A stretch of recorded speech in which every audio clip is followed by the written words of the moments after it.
الحمد لله نحمده ونستعينه ونستغفره ونؤمن به ونتوكل عليه ونعوذ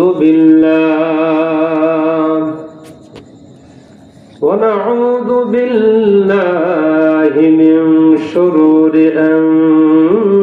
أنفسنا ومن سيئات أعمالنا من يهده الله فلا مضل له ومن يضلله فلا هادي له ونشهد أن لا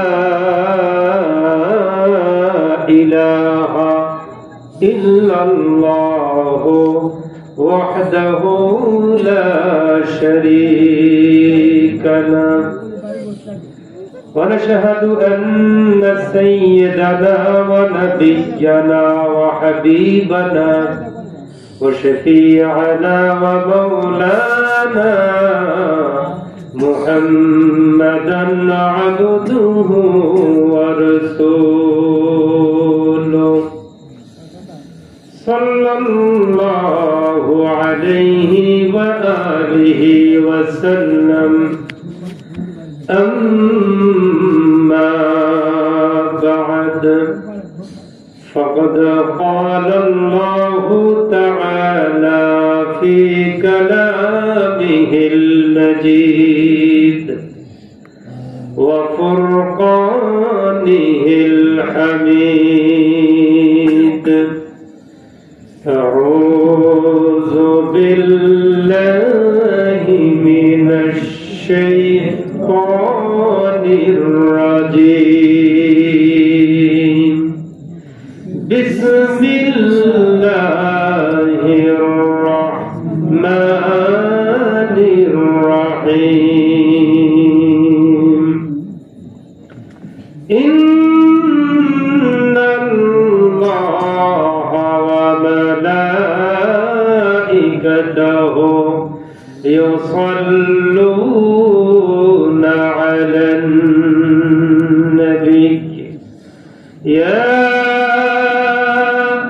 أيها الذين آمنوا صلوا عليه وسلموا تسليما اللهم صل على سيدنا مولانا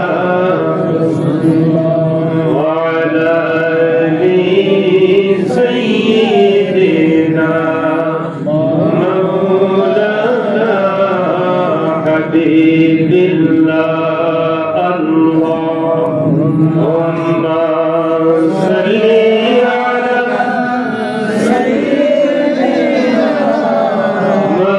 مولانا رسول الله وعلى آل سيدنا مولانا حبيب الله পিতা ও মাতা ছিলেন নবীজির দিন হানিফে বিশ্বাসী মুত্তাকী ঈমানের সাথে ইন্তেকাল করেছেন কখনো করেননি কুফরি আল্লাহুম্মা সাল্লি আলা সাইয়্যিদিনা মাওলানা রাসূলিল্লাহ ওয়া আলা আলি সাইয়্যিদিনা মাওলানা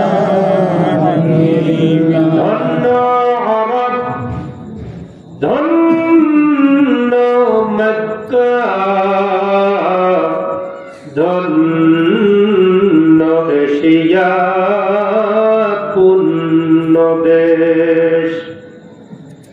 তোমাতেই আসিলেন শ্রেষ্ঠ নবীজি,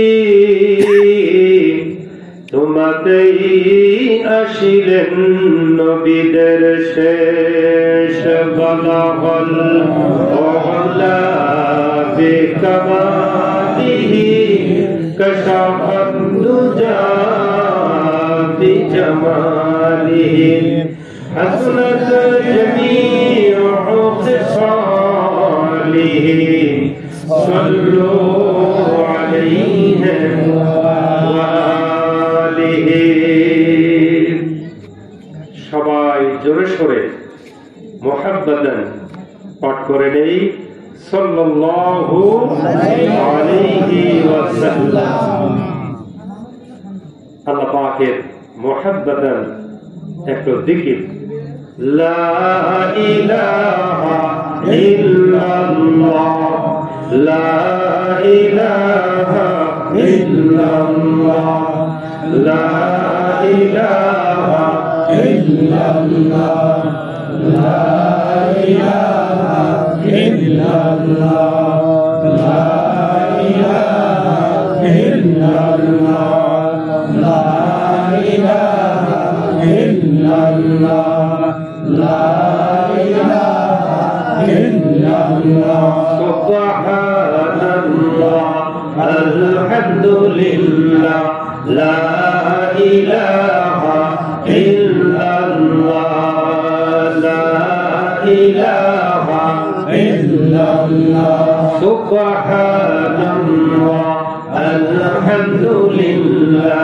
লা ইলাহা ইল্লাল্লাহ, লা ইলাহা ইল্লাল্লাহ, লা ইলাহা ইল্লাল্লাহ, হাসবি রাব্বি জাল্লাল্লাহ, মা ফি কলবি গায়রুল্লাহ, নূর হাবিবি সাল্লাল্লাহ, লা ইলাহা ইল্লাল্লাহ, হাসবি রাব্বি জাল্লাল্লাহ, মা ফি কলবি গায়রুল্লাহ, নূর হাবিবি সাল্লাল্লাহ, লা ইলাহা ইল্লাল্লাহ, লা ইলাহা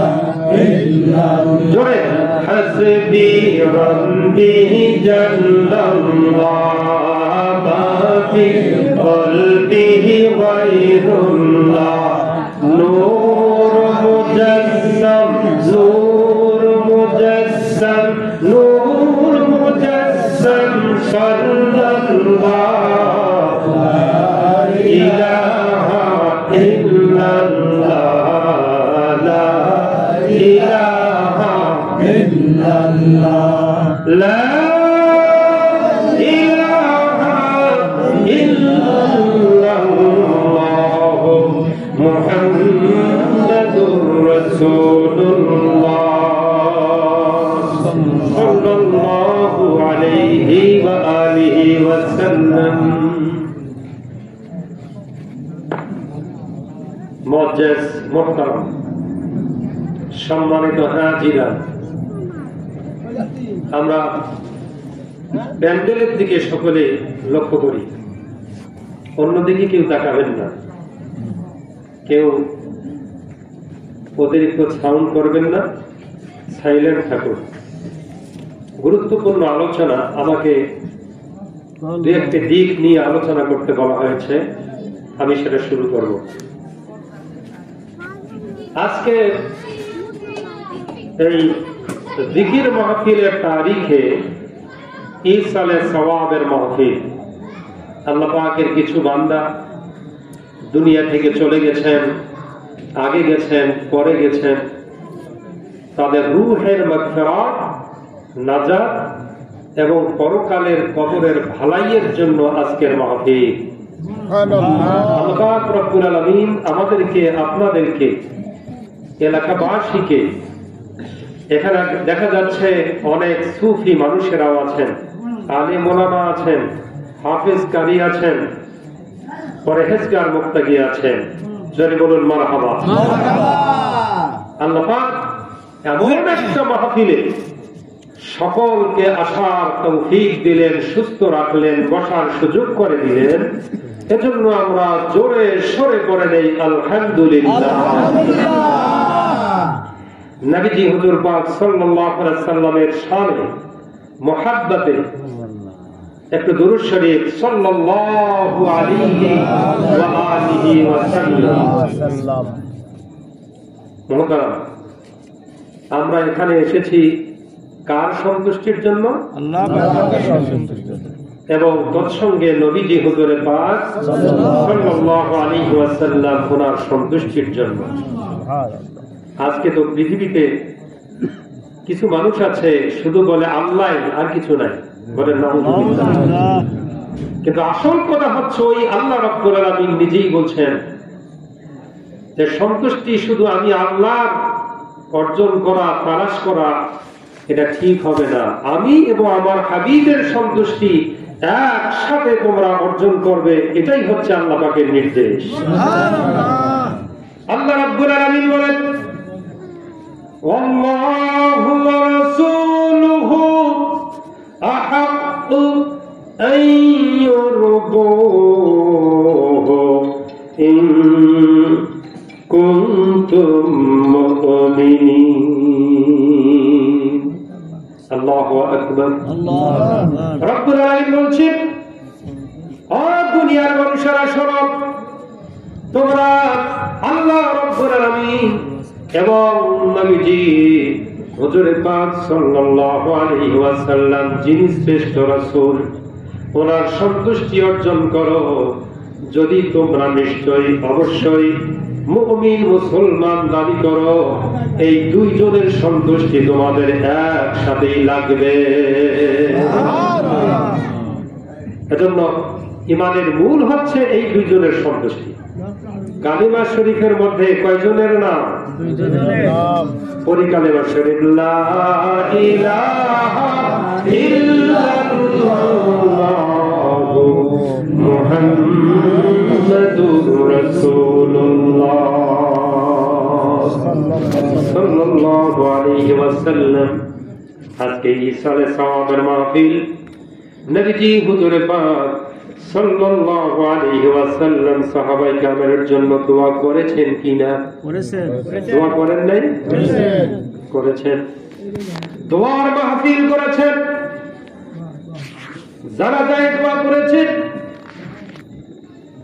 বাহারে জুখার যার অপর একটি নাম, হাদিস শরীফের কিতাব মুসনাদুল বাজ্জার, সহিহ কিতাব। এখানে কয়েকটি হাদিস শরীফে এসেছে নবীজি হুজুর পাক সাল্লাল্লাহু আলাইহি ওয়াসাল্লাম উনি জানাজার পরে কাতার ভঙ্গ করে সাহাবায়ে কেরামগণকে নিয়ে মাইয়িতাদের জন্য দোয়া করেছেন। জোরে বলুন সুবহানাল্লাহ। বাহারে জুখার হাদিস শরীফের কিতাব মুসনাদুল বাজ্জার কিতাবে এসেছে। শুধু তাই নয়, যখন কবরে রাখা হয়েছে, কবরস্থ করে দেওয়া হলো, কবর দেওয়ার পরে নবীজি হুজুর পাক সাল্লাল্লাহু আলাইহি ওয়াসাল্লাম তাদের জন্য হাত তুলে দোয়া করেছেন। সুবহানাল্লাহ। এই জন্য আমরা আমাদের কোন মাইয়িতাকে জানাজা দিয়ে কবরস্থ করার পরে সম্মিলিতভাবে সকলেই আমরা কি করি? এটা নবীজি করেছেন। সুবহানাল্লাহ। আল্লাহ আল্লাহ রাসূলের আইন এবং ওনাদের নিয়ম নীতি মোতাবেক যদি কোনো মুমিন মুসলমান তারা পালন করে, তারাই হলো মুত্তাকি, তারাই হলো সত্যিকারের মুমিন মুসলমান। আজকে এগুলো কেউ করতে চায় না। বাপ মার লাশ কবর দিয়ে দূর করে চলে আসে, আল্লাহ সামনে একটু মোনাজাত করে চলে আসে। দেখুন আল্লাহ পাকের আইন সাল্লাল্লাহু আলাইহি ওয়াসাল্লাম বললেন, হাদিস শরীফের কিতাবে আসলো, আল ফিরদাউস লিদাইলানি, বিশ্ববিখ্যাত তাফসীরের কিতাব তাফসীরে দুররে মানসুর ইবনে জাওজি রাহমাতুল্লাহ আলাইহি তাফসীরে রূহুল বায়ানে আসলো অনেকগুলো হাদিস।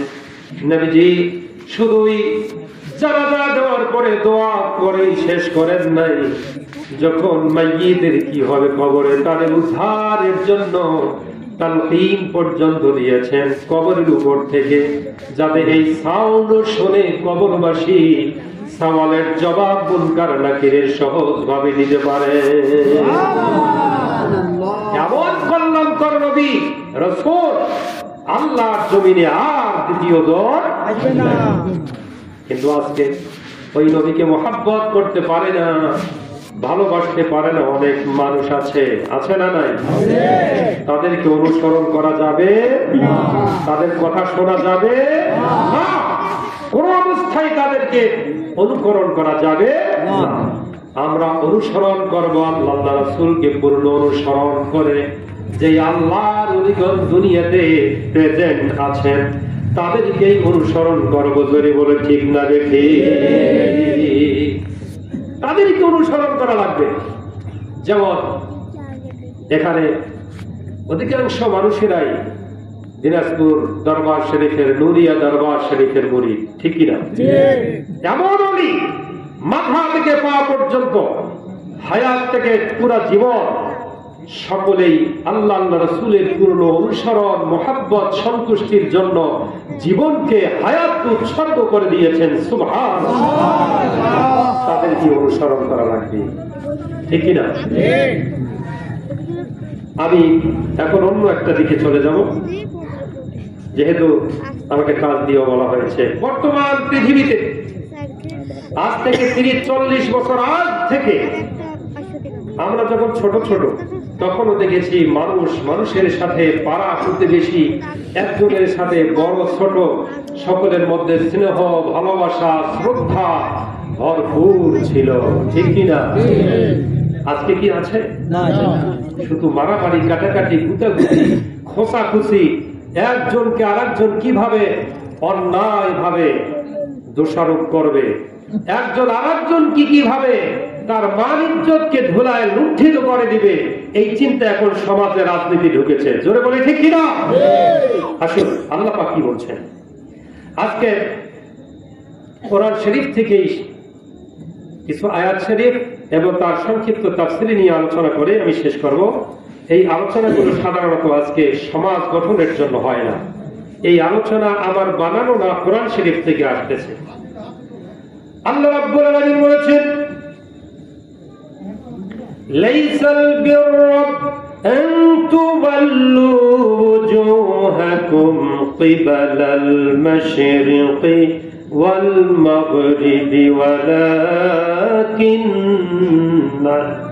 বিররা মান আমানা বিল্লাহি ওয়াল ইয়াউমিল আখিরি ওয়াল মালাইকাতি ওয়াল কিতাবি ওয়ান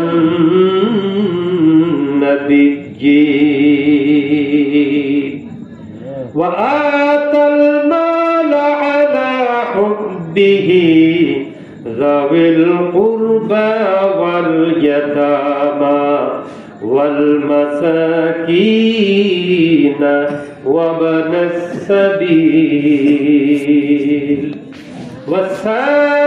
والسائلين وفي الرقاب وأقام الصلاة وآتى الزكاة والموفون بعهدهم إذا عاهدوا والصابرين في البأساء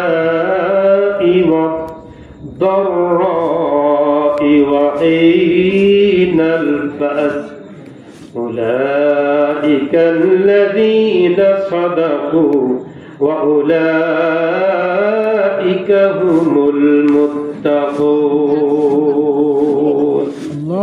صدق الله العلي العظيم وصدق رسوله النبي الحبيب الكريم. সাল্লাল্লাহু আলাইহি ওয়াসাল্লাম। আমরা জানি, আপনারা জানেন, ঈমানের পরে স্থান হচ্ছে আমলের মধ্যে নামাজ, তারপরে যাকাত, তারপরে হজ, হাদিস শরীফের সিরিয়ালটা, আর তারপরে হচ্ছে রোজা। কিন্তু গরিব মানুষদের জন্য একটু ফেসিলিটি দেওয়ার জন্য কোন কোন কিতাবে, কোন হাদিস শরীফে বর্ণনা আছে যে সিরিয়ালটা হচ্ছে ইমানের পরে নামাজ, রোজা, হজ, যাকাত। কারণ নামাজ সবাইয়ের জন্য, রোজা ধনী গরিব সবাইয়ের জন্য, হজ যাকাত শেষে নিয়ে আসা হয়েছে এজন্য যে যেহেতু হজ এটা ধনী মানুষের জন্য প্রযোজ্য, সব পরিমাণ যদি মালে এবং ওই মাসালার মধ্যে পড়ে যায় তখন তাদের জন্য হজ এবং যাকাত, ঠিক কি না? আসি এই আয়াত শরীফের মধ্যে আল্লাহ পাক রব্বুল আলামিন বান্দাদেরকে কিছু দিক নির্দেশনা দিয়েছেন। বান্দাদের পারস্পরিক হক গুলোকে বেশি প্রাধান্য দিয়েছেন। আগে হক বান্দার হক আল্লাহ পাক শেষে নিয়ে নিজের হকটা শেষের দিকে আল্লাহ পাক বলেছেন। এর অর্থটা কি? আসি আয়াত শরীফ সরল অনুবাদ আগে শুনি। আল্লাহ পাক বলেছেন, লাইসাল বিররা, সৎকর্ম নেক আমল শুধু এটাই নয় যে আন তুওয়াল্লু ওয়াজুহাকুম কিবালাল মাশরিকি ওয়াল মাগরিব, ও দুনিয়ার মানুষেরা তোমরা পশ্চিমে পূর্বে মুখ ফেরাবে, এটাই শুধু সৎকর্ম নয়। আমরা পশ্চিম দিকে মুখ ফেরাই, আমরা যারা কাবা শরীফের পূর্বে আছে কোন দিকে মুখ ফেরাই? পশ্চিমে, কারণ আমার পশ্চিমের দিকে হচ্ছে আমাদের কিবলা।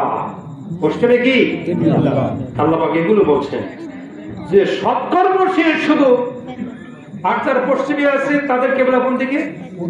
পূর্ব দিকে। যারা উত্তরে আছে তাদের কিবলা কোন দিকে? দক্ষিণ দিকে। দেখেন আল্লাহ পাকের ভাষাটা। আর যারা দক্ষিণে আছে কাবা শরীফের তাদের কিবলা কোন দিকে? উত্তর দিকে। আমাদের সৌভাগ্য, আমাদের নামাজের কিবলা কাবা শরীফ পশ্চিমে, আমাদের ইমানের কিবলা নূরে মুজাসসাম হাবিবুল্লাহ সাল্লাল্লাহু আলাইহি ওয়াসাল্লাম উনিও পশ্চিম দিকে। জোরে বলি সুবহানাল্লাহ। এবং আমাদের আরেকটা সৌভাগ্য হচ্ছে নবীজি হুজুর পাক সাল্লাল্লাহু আলাইহি ওয়াসাল্লাম যে শুয়ে আছেন ওনার মাথা মোবারক হচ্ছে পশ্চিম দিকে আর পূর্ব দিকে হচ্ছে পা মোবারক। আমরা নবীজির কদম পাকের দিকে। এটা আমাদের জন্য একটা বরকত। আমার মনে হয় এই জন্যই এই পৃথিবীর পূর্ব দিকে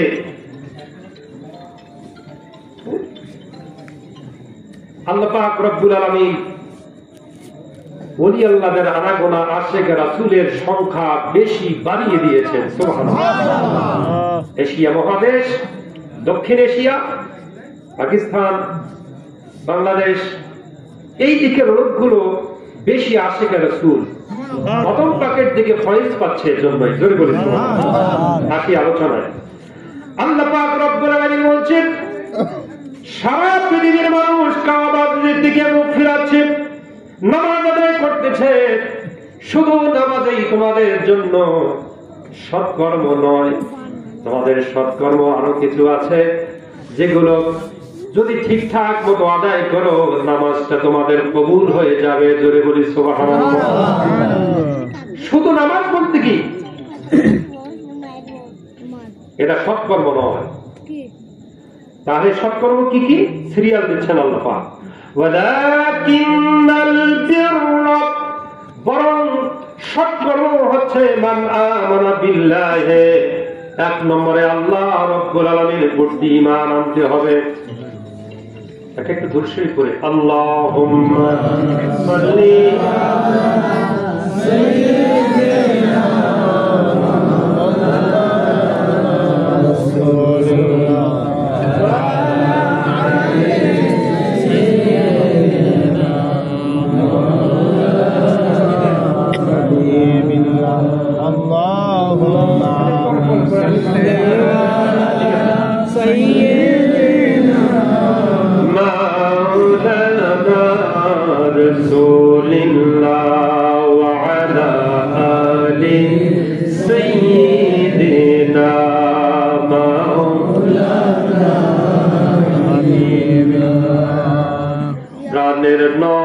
নবী দয়ার নবী গো আপনি নবী আমার জীবনের জীবন। জোরে বলো, প্রাণের নবী দয়ার নবী গো আপনি নবী আমার জীবনের জীবন। আপনি নবী আমার জীবন সাথী অন্ধকার কবরের বাতি আপনি ছাড়া বাঁচে না জীবন। রহমতুল লিল আলামিন আপনি উম্মতের জাবিন গুনাহগার উম্মতের আপনজন। প্রাণের নবী নূরের নবী গো আপনি নবী আমার জীবনের জীবন। আপনি নবী আমার জীবনের জীবন সাল্লাল্লাহু আলাইহি ওয়াসাল্লাম। ফোনটা আমাকে ধরা লাগছে কারণ আমার আম্মা ফোন দিয়েছে। ফোনটা বৃথা, ধরাটা ওয়াজিব হয়ে গেছে। কেন? মাঝখানে একটা হাদিস শরীফ বলি। হযরত ইবনে জৌজি এবং হযরত সৈয়দি রাহমাতুল্লাহ আলাইহি ওনার কিতাবে আল ফাতওয়াল কিতাবের মধ্যে উনি বলেছেন, আল্লাহ পাকের হাবিবের একটা হাদিস শরীফ, উনি বলেছেন নবীজি হুজুর পাক সাল্লাল্লাহু আলাইহি ওয়াসাল্লাম ইরশাদ করেছেন, আমি আমার মাকে প্রাপ্তবয়স্কে এবং আনুষ্ঠানিকভাবে নবুয়তের পরে ওরা কিন্তু পাইনি। উনি আমার জন্মের 6 বছরের মধ্যেই উনি ইন্তিকাল বরণ করেছেন। উনি বলেছেন নবীজি হুজুর পাক সাল্লাল্লাহু আলাইহি ওয়াসাল্লাম বলেন, যদি আমার মা আমার পিতা এখন থাকতেন আর আমার নাম মোবারক ধরে ডাক দিতেন ও আমার বাবা, আর আমি সেই সময় ইশার নামাজের ইমামতিতে দাঁড়িয়ে যেতাম। ইশার নামাজের ইমামতিতে নবীজি পাশের ঘর থেকে যদি আমার মা অথবা বাপ ডাকতেন বাবা, তাহলে আমি আমার ইমামতির নামাজ ছেড়ে দিয়ে মায়ের বাপের কথা আগে শুনে তারপরে আবার নতুন করে নামাজ পড়তাম। জোরে বলি সুবহানাল্লাহ। নবীজি হুজুর পাক সাল্লাল্লাহু আলাইহি ওয়াসাল্লামের পিতামাতার প্রতি কত গুরুত্ব দিয়েছেন। ওনার পিতামাতা জান্নাতি। সুবহানাল্লাহ। আজকের সমাজে পিতামাতার গুরুত্ব কই? অল্প সংখ্যক ছেলেমেয়েরা দেয়। এই হাদিসটাই শুধু মনে রাখেন, আল্লাহ পাকের হাবিব নিজেই বলতেছে নামাজ ইশার নামাজ, এই ইশার নামাজের সময় আমি মা সাউন্ড যদি আসতো বাবা আমাকে ডাকতেন, আমি নামাজ ছেড়ে দিয়ে ওনাদের সাক্ষাৎ খেদমতে চলে যেতাম।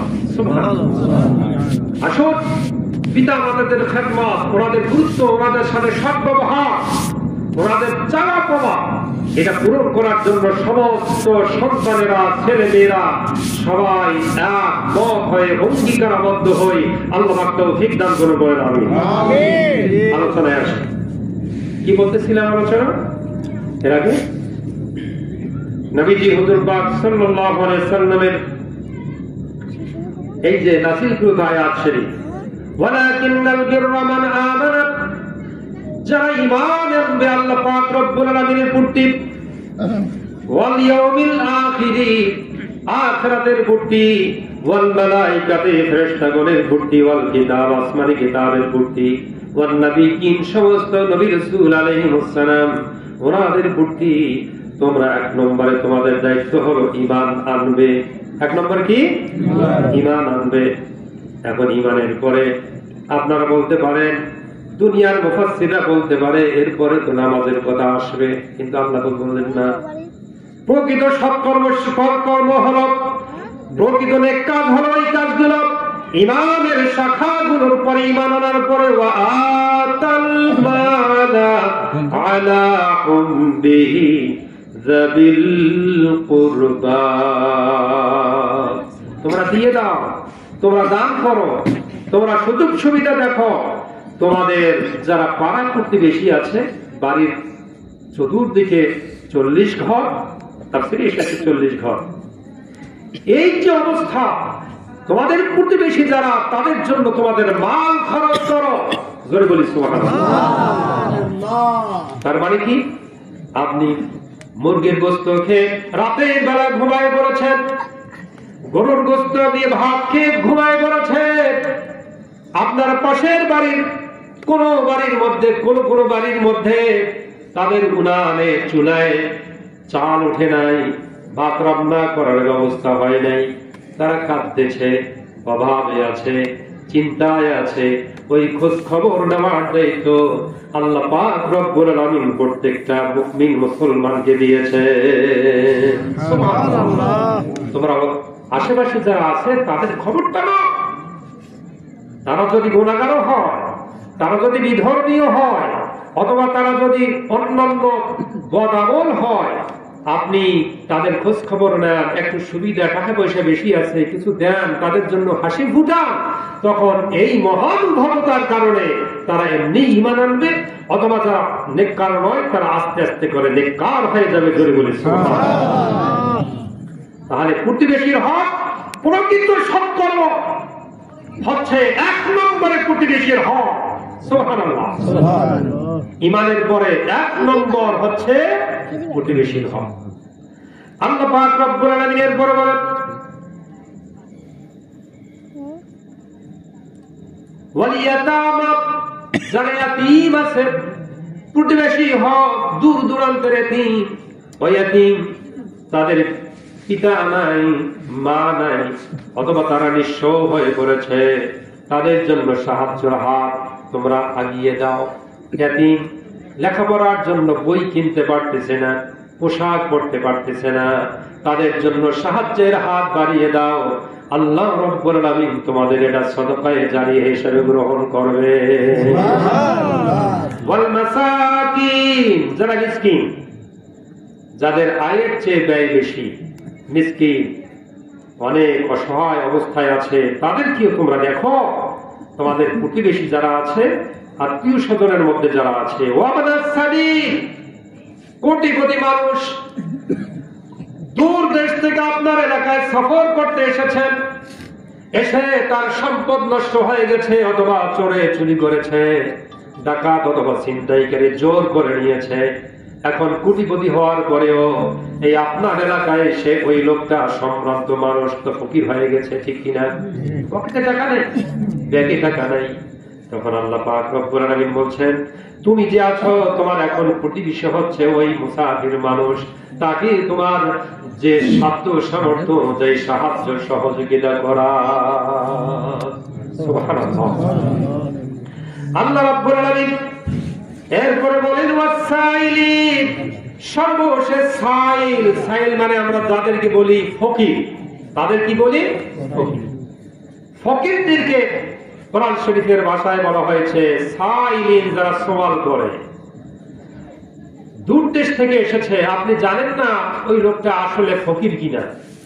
অনেক মানুষ আছে নিজের ক্রেডিট কোথায় রাখার জন্য বলে, তোমাকে ভিক্ষা দিব না, কাজ করে খেতে পারো না, তার তো অনেক অসুবিধা থাকতে পারে। কোরআন শরীফের 30 পারে আল্লাহ পাক বলেছেন যে ফকিরদেরকে তোমরা ধমক দিবে না, তার খারাপই অবস্থা সেই বোঝে, তুমি তো বুঝো না। এই জন্য যে তোমার কাছে সওয়াল করবে দিয়ে দাও, তার মাসালা তার কাছে। কথা বুঝতে পারছেন? এজন্য ফকিরদেরকেও দেখা লাগবে।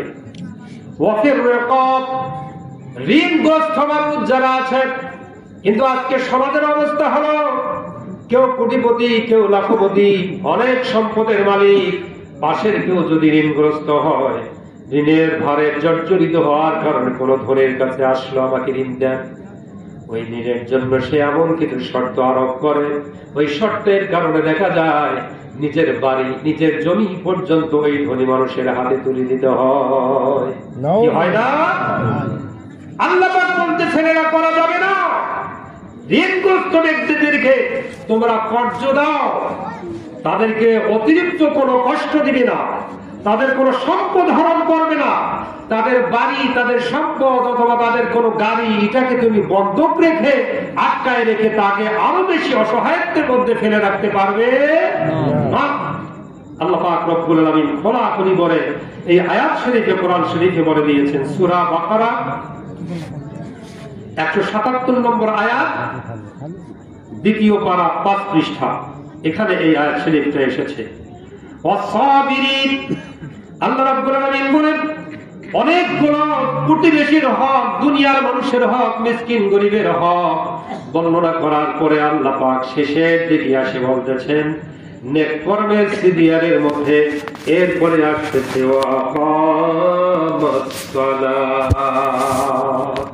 তোমরা নামাজ কায়েম করবে।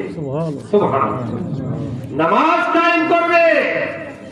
কারণ বান্দার হক যদি নষ্ট হয়, বান্দা ক্ষমা না করলে সেটাতে কোনো মাফ নাই, ক্ষমা নেই। কিন্তু আল্লাহ পাক নিজের ইবাদতের ব্যাপারটা শেষে নিয়ে আসলেন, বলেন যে দেখো তোমরা ওগুলো শর্ত পূরণটা আগে করবে, ঠিকঠাক মতো করবে। এবার আসো তোমরা নামাজ পড়বে, তোমরা যাকাত আদায় করবে। যাদের যাকাত হয়েছে তারা, যারা গরিব মিসকিন, তাদেরকে নিয়ম অনুযায়ী তোমরা যাকাত দিয়ে দিও। আর যাদের সাথে তোমাদের কোনো অঙ্গীকার হয়েছে, ওয়াদা হয়েছে, এই ওয়াদাগুলো ঠিকঠাক মতো আদায় করবে, ওয়াদা ভঙ্গ করবে না, আর ওয়াদার মধ্যে ছলচাতুরি করবে না। আল্লাহ পাক এটা বলতেছেন। আর তোমরা সবর করবে, ধৈর্য ধারণ করবে, জীবনে বাঁচার পথে ধনী হোক আর গরিব হোক, পুরুষ হোক আর মহিলা হোক, কষ্ট আছে এবং সুখ আছে, আছে না নাই? মানুষের জীবনে যত বড় ধনী হোক আর স্বাভাবিক হোক অথবা গরিব হোক, সকলে সুখ শান্তি দুইটাই আছে। এই জন্য আল্লাহ পাক বলতেছেন তোমরা ধৈর্য ধারণ করবে তোমাদের সুখে এবং দুঃখে। আল্লাহ পাক উপদেশ দিচ্ছেন ওয়াহিনাল বাস, আর বিভিন্ন প্রকার কষ্টে, কষ্ট বাস তারা মুফাসসিরিন কেরাম বলেছেন স্বাভাবিক কষ্ট এবং রোগ শোক, বিভিন্ন মানুষের জুলুম অত্যাচার, এগুলোর মধ্যে আল্লাহকে ডাকো আর সবর করো, আল্লাহ পাক তোমাদেরকে উদ্ধার করবেন। জোরে বলি সুবহানাল্লাহ। উলাইকাল্লাযীনা সাদাকু, এই কাজগুলো যারা করতে পারবে, আল্লাহ রাব্বুল আলামিন বললেন তারাই হচ্ছেন চরম পরম সত্যবাদী, ঈমানদার, মুত্তাকী, পরহেজগার। ওয়া উলাইকা হুমুল মুত্তাকুন, আর তারা হচ্ছে মুত্তাকী, পরহেজগার, ওলি আল্লাহ। এই যে নিয়মগুলো যারা পালন করবে, প্রথমে আল্লাহ পাক উল্লেখ করেছেন বান্দাদের হক সমূহ, এটা আদায় করবে, সাথে সাথে নামাজ বন্দেগী করবে। আল্লাহ পাক রব্বুল আলামিন বলছেন তাহলে তোমরা পরহেজগার, মুত্তাকী, আল্লাহর ওলি, আল্লাহ প্রিয় বান্দা বান্দি হতে পারবে। জোরে বলি সুবহানাল্লাহ। এখন এই যে আয়াত শরীফ, আমার তো মনে হয় কোরআন শরীফের যত হুকুম আহকাম আছে, সব হুকুম আহকাম আল্লাহ পাক এই একটি আয়াতের মধ্যে সব ঢুকাই দিয়েছে। সুবহানাল্লাহ। কারণ আয়াত শরীফের নমুনা এবং আয়াত শরীফের মুজিজা এমন, প্রত্যেকটা আয়াত আল্লাহ পাকের নসিহত গুলো পুরা কোরআন শরীফের নসিহত আল্লাহ পাক অল্পতেই ঢুকায় দেন। সুবহানাল্লাহ। আল্লাহ পাক রব্বুল আলামিন কোরআন কারীমে আরো বলেছেন আজকে আমরা দুনিয়ার মানুষেরা এমন হয়ে গিয়েছি, সবাই মুমিন মুসলমান, একজনের সাথে আরেকজন মিলে না, মিলে না। 3 দিন 4 দিন 6 মাস 1 বছর 2 বছর জীবন ভর একজন আরেকজনের সাথে কথা বলে না। এরকম আছে না? যারা বলি আছে না? আছে। সামনাসামনি হয়, একই রাস্তা দিয়ে যায়, প্রতিদিন দেখা না হলেও পাশের লোক, আগে অনেক বড় সম্পর্ক ছিল, সপ্তাহে একবার দেখা হলেও দুইজন দুই দিকে মুখ ফেরায় চলে যায়, সালাম নাই কালাম নাই। আল্লাহ পাক রব্বুল আলামিন বলেছেন তোমরা আসলে মুসলমান হতে পারো নাই, মুসলমান তারাই সাহাবীর অনুকরণে একজন মুসলমান বুক ভরা ভালোবাসা একজনের সাথে আরেকজনের থাকবে। সুবহানাল্লাহ। একজনের সাথে আরেকজনের বুক ভরা ভালোবাসা থাকবে।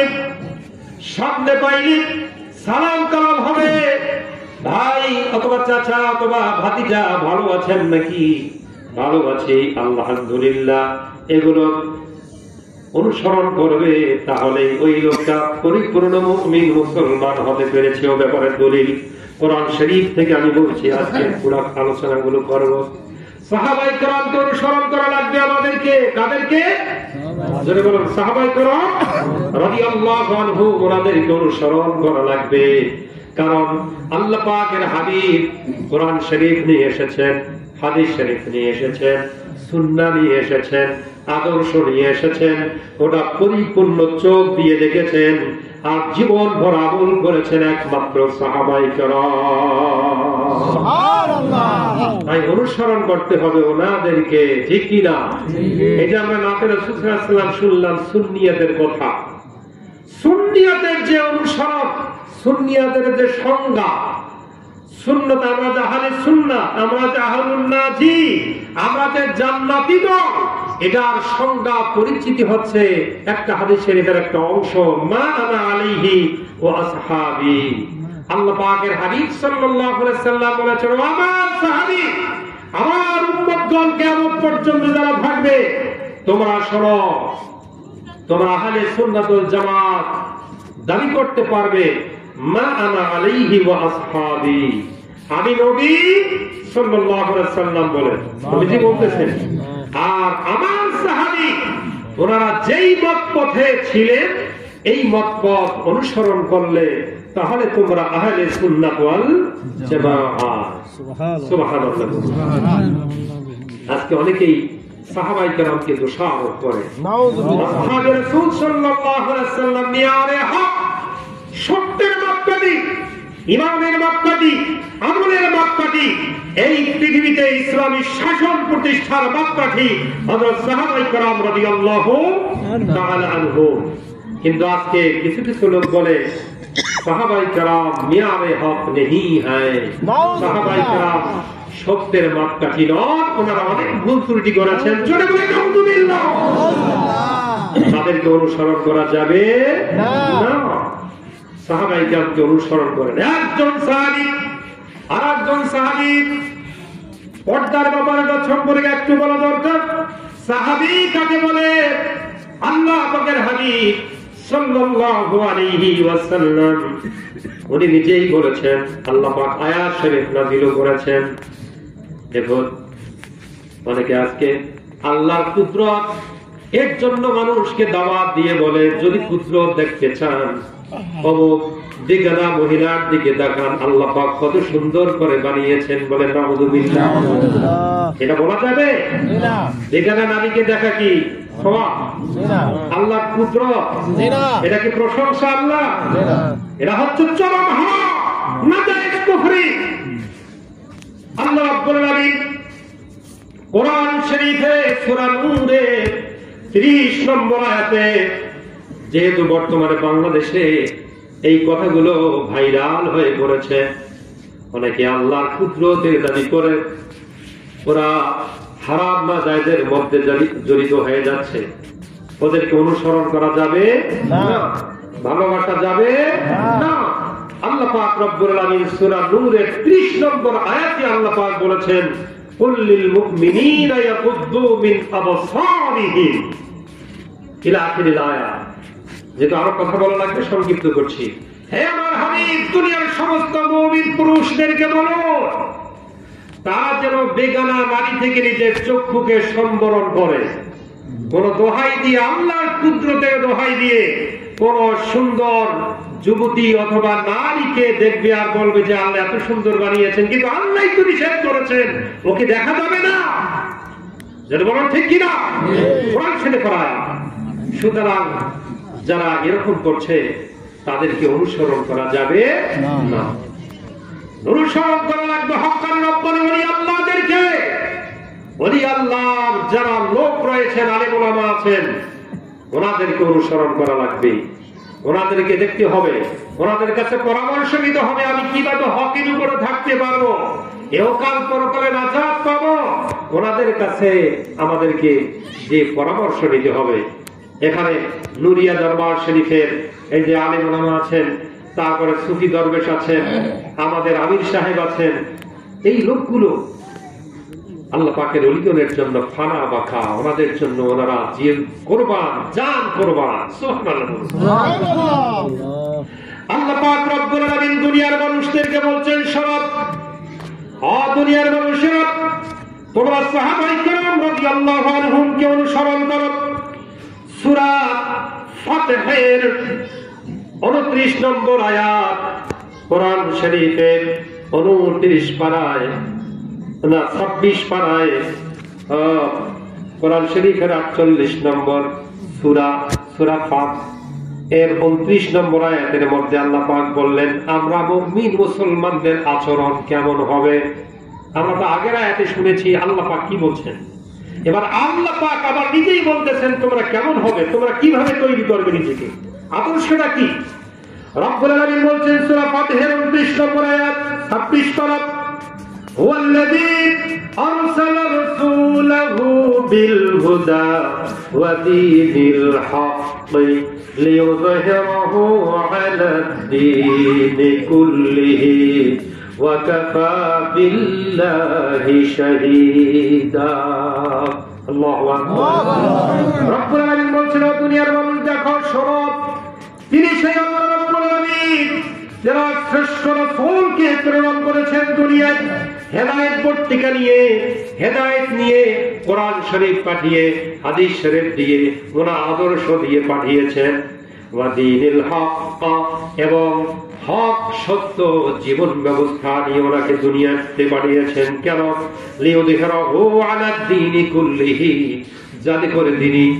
যাতে করে আল্লাহ পাক গালিব করে দিতে পারেন, বিজয় করে দিতে পারেন, যাতে করে আল্লাহ পাক আগের যত মানুষ রচিত এবং আসমান থেকে নাযিল হওয়া দিন, ধর্ম, এগুলো সবগুলোকে বাতিল করে দিয়ে, জোরে বলি সুবহানাল্লাহ। এই আয়াত শরীফ দ্বারা, ওহী দ্বারা নাযিলকৃত আমাদের নবীর পূর্বে যত নবী রাসূল আলাইহিস সালামের শরীয়ত, সেটা আমাদের জন্য আল্লাহ পাক নিষেধ করে দিয়েছেন, হারাম করে দিয়েছেন, জোরে বলি সুবহানাল্লাহ। নবীকে আমরা, সমস্ত নবীকে আমরা ভালোবাসবো, ঈমান আনবো, কিন্তু ওনাদের শরীয়ত আমাদের জন্য না। আমাদের নবীজি সাল্লাল্লাহু আলাইহি ওয়াসাল্লামের শরীয়তই হচ্ছে আমাদের জন্য, জোরে বলি সুবহানাল্লাহ। ওয়া কাফা বিল্লাহি শাহীদা, আর আল্লাহ পাকের সাক্ষ্যদাতা হিসাবে রব্বুল আলামিন তিনি নিজেই যথেষ্ট, আল্লাহই যথেষ্ট। এখন নবীজি সাল্লাল্লাহু আলাইহি ওয়াসাল্লামের আনিত দ্বীন ইসলাম, এটাকে পছন্দ হচ্ছে না।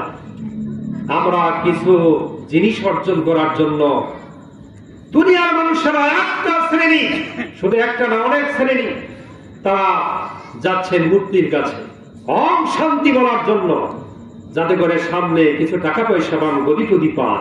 বলেন নাউযুবিল্লাহ।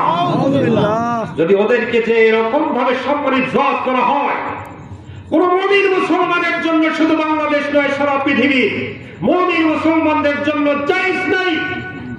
আল্লাহ রাসূল ছাড়া, হক্কানি রব্বানি উলামায়ে কেরাম ছাড়া, এদেরকে সম্মান করা ছাড়া, ওনাদেরকে বাদ দিয়ে, অথবা ওনাদেরকে সম্মান করতেছে, সাথে সাথে বলতেছে আমরা বিধর্মীদেরকেও সম্মান করব, ওদের দুর্গাকে সম্মান করব, তাদের ওখানে যে বিভিন্ন প্রকার ভাষণ দিব, ওদের মন সন্তুষ্ট করে কিছু পাওয়ার চেষ্টা করব। এটা হলো কুফরি, এটা হলো শিরক। হিন্দু হয়ে গেছে যারা এই কাজটি করেছে, তারা মুশরিক হয়ে গেছে, যারা বলো ঠিক না বেঠি। আল্লাহ পাক কোরআন শরীফে অনেক জায়গায় বলেছেন, লা তাত্তাবিউল ইয়াহুদা ওয়ান নাসারা। হে দুনিয়ার মানুষ, আরেক জায়গায় বল, লা তাখুদুল ইয়াহুদা ওয়ান নাসারা। তোমরা ইহুদি, নাসারা, বিধর্মী, আল্লাহকে যারা মানে না, তাদেরকে তোমরা অনুসরণ অনুকরণ করতে পারবে না। অন্য আয়াত, ভিন্ন আয়াত। আল্লাহ পাক বারবার বলেছেন, মুমিন মুসলমান ছাড়া তোমাদের কারো সাথে সম্পর্ক থাকতে পারবে না। তোমরা কেন বিধর্মীদের কাছে যাবে? অথচ আল্লাহ রাব্বুল আলামিন বললেন, আমি আগের সব কিছু আমি সব বাতিল করে দিয়েছি, সেগুলো তোমরা পালন করবে না। যদি পালন করতেই হতো, নবীজি সাল্লাল্লাহু আলাইহি ওয়াসাল্লামকে আবু জেহেল, আবু লাহাব তারা বলেছিল, আসুন আপনাকে আমরা সমাজের নেতা বানাবো, সুন্দর নারী দিব, গাড়ি দিব, আপনার অনেক সম্পদ দিব, সুন্দর বাড়ি করে দিব। আপনি আপনারটা চালান, আর আমরা আগে থেকে যেটা করে আসতেছি বাপ দাদা 14 পুরুষের পূজা পার্বণ, এটাও একটু সমর্থন দেন। নবীজি সাল্লাল্লাহু আলাইহি ওয়াসাল্লাম সমর্থন দিয়েছেন? দিয়েছে। তাহলে তুমি মাথায় দিয়ে 5 ওয়াক্ত নামাজ পড়ে দুনিয়ার মানুষেরা এই সমর্থনটা কিভাবে দিতে পারে? আর যারা দিচ্ছে তারা আর মুসলমান থাকতে পারে না। খাস তওবা করতে হবে, খাস তওবা করে আবার যদি ফিরে আসে তাহলে ঠিক আছে। আল্লাহ পাক তওবার দরজা খুলে রেখেছেন। আসুন আমরা যারা সুন্নিয়াতের মানুষ, আমাদেরকে নসিহত দিতে হবে, আমাদেরকে সর্বদাই আল্লাহ আল্লাহ রাসূলের আদর্শের মধ্যে থাকা লাগবে। আর এর জন্য এই মাহফিলগুলো করা হয়। ধারাবাড়া আব্দুল শরীফ যে সংগঠন আছে, দিনাজপুর দরবার শরীফের যারা কমিটি আছেন, ওনারা এক এক জুমায় এক এক খানে বিভিন্ন বিষয়কে নিয়ে ওনারা এই মাহফিলগুলো করছেন। শুধু এই মাহফিল না, যেখানে আপনারা শুনবেন এই মাহফিল করা হচ্ছে, জিকির মাহফিল, হক্কানি রব্বানি ওলামায়ে কেরাম আলোচনা করবেন। দূরে হোক না, অসুবিধা কি? আপনি সাইকেলে, মোটরসাইকেলে, যে কোনো জায়গায় আপনি 2-1 লোককে নিয়ে চলে যান, এইটাই হবে কিয়ামতের দিন কবরে, হাসরে, মিজানে সব জায়গায় নাজাতের ওসিলা। জোরে বলুন সুবহানাল্লাহ। আল্লাহ রাব্বুল আলামিন এরপরে বলতেছেন, ওটা দেখো দিন ইসলামের ফজিলত, এবার গুরুত্ব এখানে বলতেছেন মুহাম্মাদুর রাসূলুল্লাহ, মুহাম্মদ সাল্লাল্লাহু আলাইহি ওয়াসাল্লাম তোমাদের রাসূল। মুহাম্মদ সাল্লাল্লাহু আলাইহি ওয়াসাল্লাম তোমাদের রাসূল। আয়াতটা নাযিল হলো কেন? হুদায়বিয়ার সন্ধির সময় হুজুর পাক সাল্লাল্লাহু আলাইহি ওয়াসাল্লাম যখন আসলেন হজ করার জন্য, ওই কাফেররা, এই মুশরিকরা যারা মূর্তিকে পূজা করে, এরাই আল্লাহ পাকের হাবিব সাল্লাল্লাহু আলাইহি ওয়াসাল্লামকে বাধা দিল। হুদায়বিয়া নামক স্থানে সমস্ত মুমিন মুসলমান সাহাবায়ে কেরাম একত্রিত হলেন। এরা আসলো, বলল যে আমাদের সন্ধি হবে, এবার হজ করতে পারবেন না, ফিরে দিতে হবে। সন্ধিটা কি? সন্ধির মধ্যে যে সন্ধিগুলো, শর্তগুলো ছিল, ওই শর্তের মধ্যে সব সুবিধাগুলো কাফেরদের পক্ষেই ছিল, আর মুমিন মুসলমানদের কোণঠাসাগুলো যে শর্তগুলো ছিল আল্লাহ পাকের হাবিব সাল্লাল্লাহু আলাইহি ওয়াসাল্লাম ওহীর মাধ্যমে জানলেন। আল্লাহ পাক বললেন মেনে নেন, কারণ এর মধ্যে কল্যাণ আছে। ওই সময় বলা হয়েছিল, লেখা হয়েছিল, এই চুক্তিটা করা হচ্ছে সুলহ, চুক্তিটা করা হচ্ছে যারা মক্কার কাফের তাদের সাথে শ্রেষ্ঠ নবী রাসূলুল্লাহ সাল্লাল্লাহু আলাইহি ওয়াসাল্লাম, মুহাম্মদ রাসূলুল্লাহ, এই শব্দটা লেখা ছিল ওখানে, যে ওনার সাথে চুক্তি হচ্ছে। যখন ওদেরকে সাইন করতে দেওয়া হলো, কাফেরদেরকে, মুশরিকদেরকে যারা পূজা করে তাদেরকে, ওরা তখন বলল যে না, আমরা যদি মুহাম্মদুর রাসূলুল্লাহ মেনেই নেই, তাহলে তো আমাদের ওনাদেরকে বাধা দেওয়ার কোনো প্রয়োজন নাই, আমাদের কোনো ওনাদের সাথে ঝগড়াই নাই, আমরা তো ওনাকে মানি না, রাসূল মানি না, সুতরাং লিখতে হবে মুহাম্মদ ইবনে আবদুল্লাহ। আব্দুল্লাহ জবিহুল্লাহ আলাইহিস সালামের সন্তান তিনি হচ্ছেন মুহাম্মদ সাল্লাল্লাহু আলাইহি ওয়াসাল্লাম। রাসূল বাদ দিতে হবে। আল্লাহ পাকের হাবিব সাল্লাল্লাহু আলাইহি ওয়াসাল্লাম একটু চুপ থাকলেন, ওহী নাযিল হলো। আল্লাহ পাক বললেন ঠিক আছে, মেনে নেন, ওটাই মেনে নেন। হুজুর পাক সাল্লাল্লাহু আলাইহি ওয়াসাল্লাম তখন উনি কলম নিয়ে নাক মুবারক কেটে দেন নাই, গোল করে দিয়েছে। এটা এখান থেকে মাসালা, যারা ছাত্র ছাত্রী তারাও শোনো, আপনারা অফিস আদালতে বিভিন্ন লেখালেখির কাজে যারা ব্যস্ত তারাও শোনো। মাসালা হচ্ছে, ফতোয়া হচ্ছে, যদি সম্মানিত আল্লাহ পাক রব্বুল আলামিন উনি হচ্ছেন স্রষ্টা, নবী রাসূল আলাইহিস সালাম হক্কানি রব্বানি বড় বড় ওলি আল্লাহ, ওনাদের নাম কোন সময় আপনারা লেখেন, দেখেন যে এটা লেখাটা এখানে ঠিক হয় নাই, তখন জোরে করে এক টানে 2 টানে কেটে দেওয়া যাবে না, এটা জায়েজ নাই, এটা সম্মানের হানি, কেটে দেওয়া জায়েজ নাই, ওটা গোল করে দিবেন। কথা বুঝতে পারছেন? দুনিয়ার ব্যবসা বাণিজ্যের কথাবার্তা সেটা কেটে দেন, সমস্যা নেই, কিন্তু আল্লাহ পাকের নাম, নবী রাসূল আলাইহিস সালামের নাম, হক্কানি রব্বানি ওলামায়ে কেরামের নাম, সম্মানিত স্থানগুলোর নাম, কাবা শরীফ, মদিনা শরীফ, এইরকম যেগুলো আছে এগুলোকে কেটে দিবেন না, গোল করে দিবেন। আল্লাহ পাক খুশি হয়ে যাবেন। জোরে বলি সুবহানাল্লাহ। এখন আসি, আমাদের কাজটা করতে হবে কি? আল্লাহ পাক রব্বুল আলামিন ওখানে ওই কাজটা করালেন। এরপরে যখন মদিনা শরীফে নবীজি হুজুর পাক সাল্লাল্লাহু আলাইহি ওয়াসাল্লাম চলে আসলেন, আল্লাহ পাক রব্বুল আলামিন এই আয়াতটা নাযিল করে নবীজি সাল্লাল্লাহু আলাইহি ওয়াসাল্লাম যে একটু কষ্ট পেয়েছিলেন, নিজের নামটা ওরা ওখানে থাকতে দেয় নাই। একটু কষ্ট লাগার কথা না? আপনার নাম যদি কেউ মুছে দেয় কোনো জায়গা থেকে, কষ্ট পাবেন না? হ্যাঁ, আল্লাহ পাকের হাবিব একটু কষ্ট পেয়েছিলেন, ওই কাফেররা এই কাজটা করলো। আল্লাহ রাব্বুল আলামিন মদিনা শরীফে আসার পরে এই আয়াত শরীফ নাযিল করে দিয়ে বললেন, ইয়া রাসূলুল্লাহ, দুনিয়ার মানুষদেরকে বলে দেন, ওরা যে কলম দিয়ে লিখেছে মুহাম্মদ রাসূলুল্লাহ, ওটাও সহ্য করতে পারে নাই। এখন মানুষের কলমে না, আমি আল্লাহ রাব্বুল আলামিন আরশ পাকের এবং তার উপরে লৌহে মাহফুজের মধ্যে লিখে দিয়েছি মুহাম্মাদুর রাসূলুল্লাহ। নাযিল হয়ে গেল। এখন মুমিন মুসলমানের করণীয় কি? আল্লাহ পাক বলছেন, ওয়াল্লাযীনা মাআহু আশিদ্দাউ আলাল কুফফার, যারা মুমিন মুসলমান হবেন, সাহাবী হবেন। সাহাবী তো তখন ছিলেন মুমিন মুসলমান, এখন তো আর কেউ সাহাবী হবেন না, এখন মুমিন মুসলমান মুত্তাকি ওলি আল্লাহ। কিন্তু ওই সময় যারা মুমিন তারা হলেন সাহাবী। সুবহানাল্লাহ বলুন। আল্লাহ পাক বলছেন ওরা কেমন হবে? ওনারা কখনো কাফের মুশরিকদেরকে ওনারা মেনে নেবেন না, তাদের অনুশাসন মানবেন না, তাদের কোন ওই পূজা পার্বণে যাবেন না, তাদেরকে সাপোর্ট করবেন না, তাদের ওখানে যে অশান্তি অশান্তি বলবেন না, তাদের ওখানে যে গীতা পাঠ করবেন না। জোরে বলি সুবহানাল্লাহ। কিয়ামত পর্যন্ত ফয়সালা আল্লাহ পাক দিয়েছে। মুমিন মুসলমান ওয়াল্লাযীনা মাআহু, আল্লাহ আল্লাহর রাসূল এবং ওলামায়ে কেরাম ওনাদের সঙ্গে যারা থাকবে, কাফের মুশরিকদেরকে তাদের প্রতি থাকবেন ওনারা কঠোর, নীতির ঈমান বাঁচাবে, তাদের এটা কখনো মেনে নিবে না। রুহামাউ বাইনাহুম। এবার আসি, এখানেই আমাদের একটা প্রশ্ন, একটু আগে যেটা বলেছিলাম শুরুতে আয়াত শরীফ পড়ার আগে, রুহামাউ বাইনাহুম, সাহাবায়ে কেরাম রাদিয়াল্লাহু আনহুম ওনারা ছিলেন একজন সাহাবী আরেকজন সাহাবীর সাথে বুক ভরা ভালোবাসা, দয়াদ্রতা, কোমল ছিলেন। একজনের দ্বারা আরেকজনের কোনো ক্ষতি হয় নাই।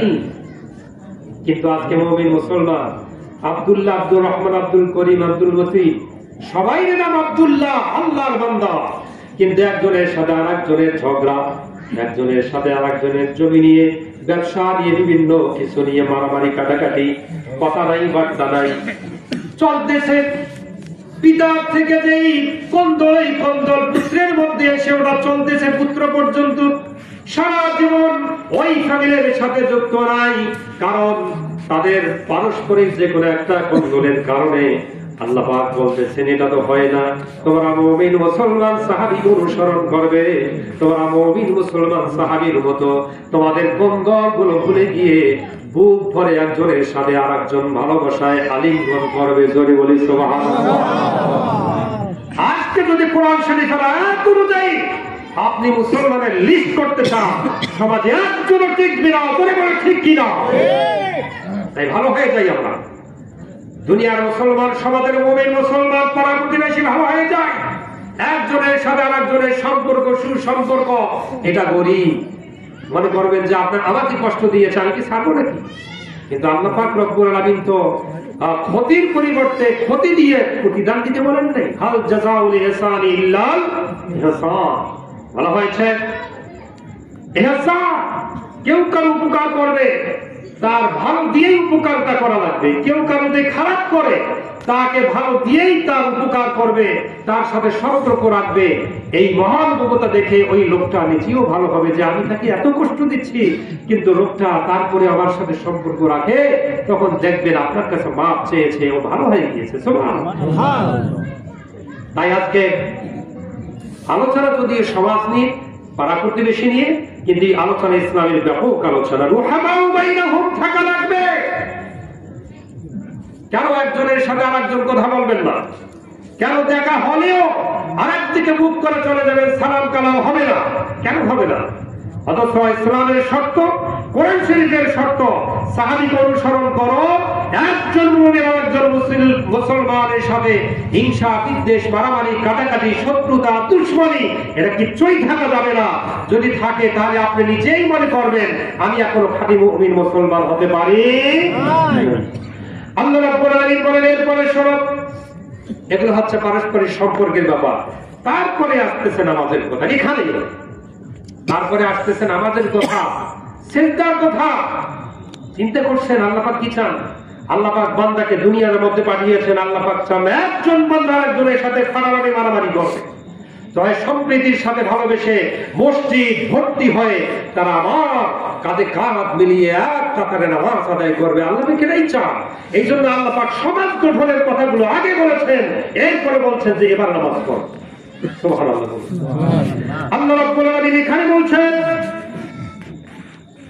তারাহুম রুকআন সুজদান ইয়াবতাগুনা ফাদলান মিনাল্লাহি ওয়া রিদওয়ানা। হে আমার নবী হুজুর পাক সাল্লাল্লাহু আলাইহি ওয়াসাল্লাম, আপনি দেখবেন এখানে গোসল খাস বিশেষ করে, কিন্তু হুকুম কিয়ামত পর্যন্ত সবাইয়ের জন্য। আপনিও দেখবেন মুমিন মুসলমান একজন আরেকজনকে দেখো রুকআন সুজদান ইয়াবতাগুনা ফাদলান মিনাল্লাহ।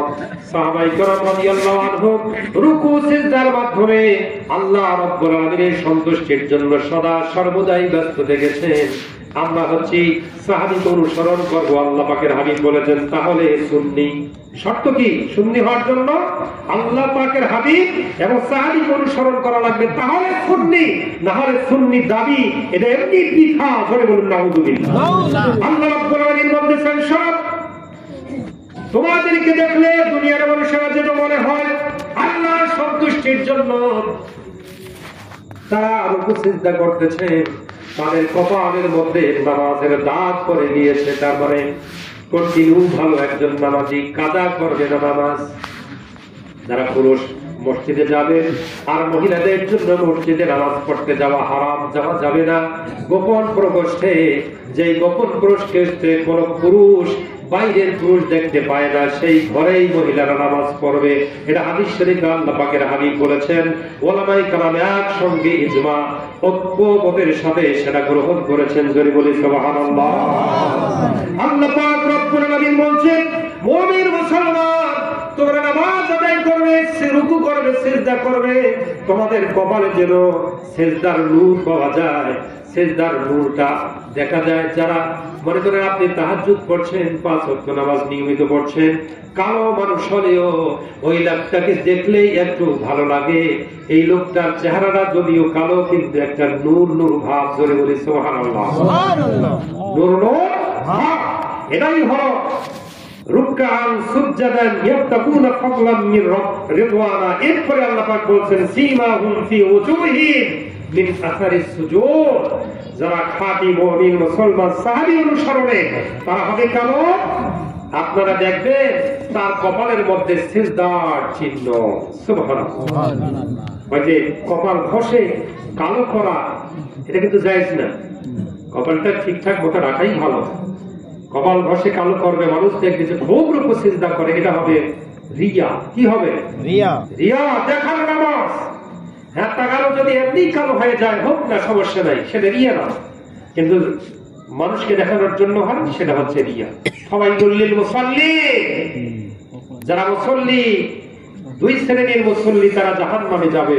কোরআন শরীফে সূরা মাউনে আল্লাহ পাক বলেছেন 30 পারায়, আল্লাযীনা হুম আন সালাতিহিম সাহুন। যারা নামাজে চুস্তি কাহিনী করে, অবহেলা করে, নামাজের মধ্যে গাল ফুলকায়, ওদিক সেদিক তাকায়, মনোযোগ নাই,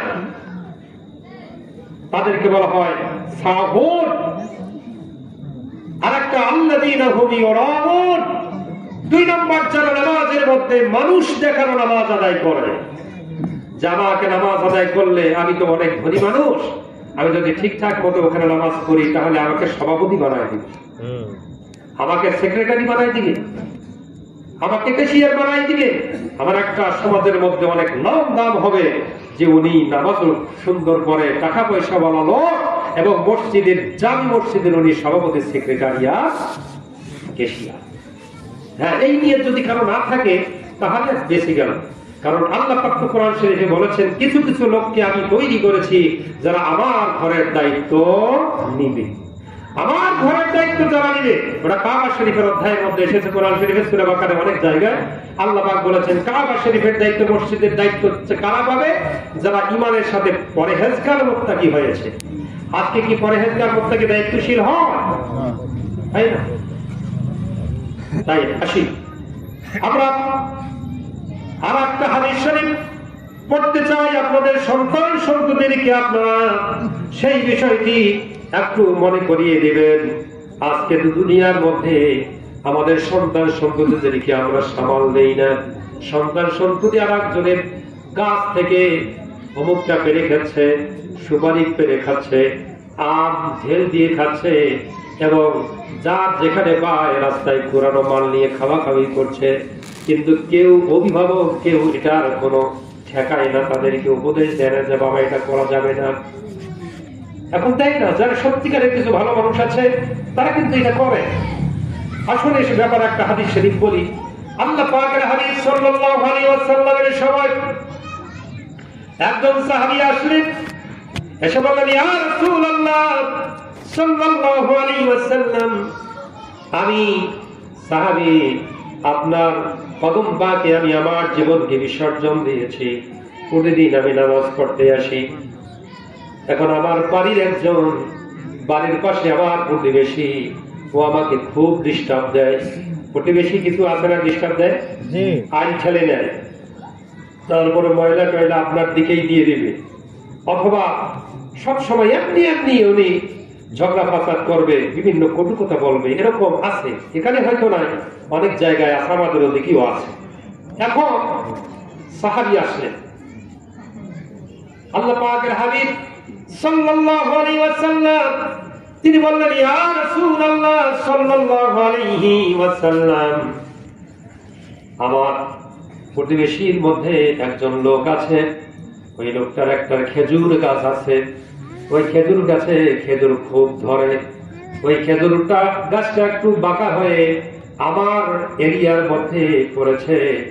সারা রাত পাখিদের ঠোকরের কারণে কোনো কোনো খেজুর, বড় বড় খেজুর আমার দিকে, আমার উঠানের মধ্যে পড়ে। আল্লাহ পাকের হাবিব সাল্লাল্লাহু আলাইহি ওয়াসাল্লাম এটা কখন বললেন?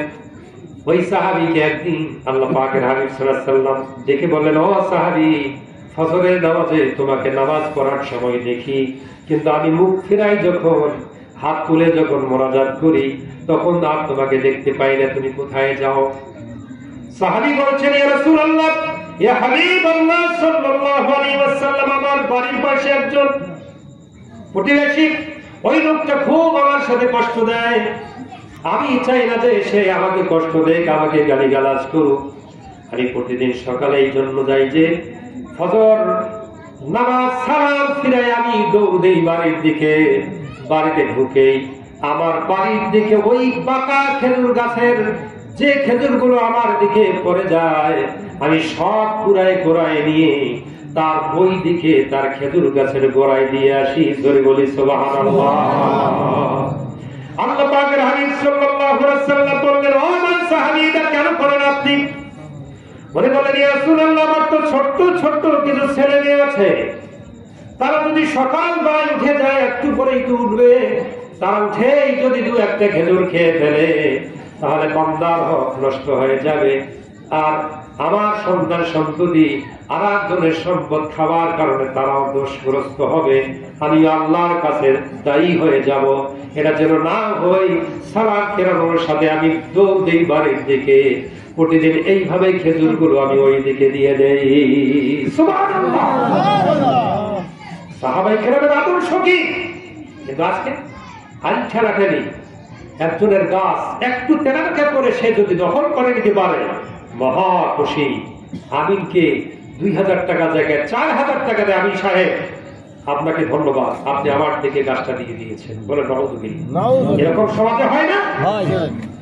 আল্লাহ রাব্বুল আলামিন কি বলছেন?